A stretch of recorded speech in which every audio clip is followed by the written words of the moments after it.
காட்டு மரமா பிள்ளைகள் தான் இருக்கு. அவன் வேகமாக போயிட்டானுங்க. நம்ம பொறியாக பார்த்துட்டு போகலாம். ஸ்லோவாக தான் போகணும். வேகமாக போனால் எப்படி போகணும்? வேகமாக போய் என்ன பண்ண போகிறேன்?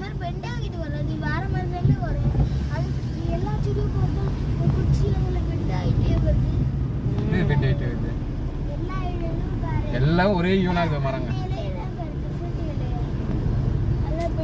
நடுவில் 1 2 அப்படி தான் பாப்பா இருக்கும். பசி கவுண்டர் முத்துப்பிள்ளை. என்ன பண்றது இங்க வந்து சின்னதா வீடியோ பண்ணிட்டீங்க? கவுண்டர் முத்துப்பிள்ளைன்னு போட்டுருக்கேன். இங்க பாரு என்னது?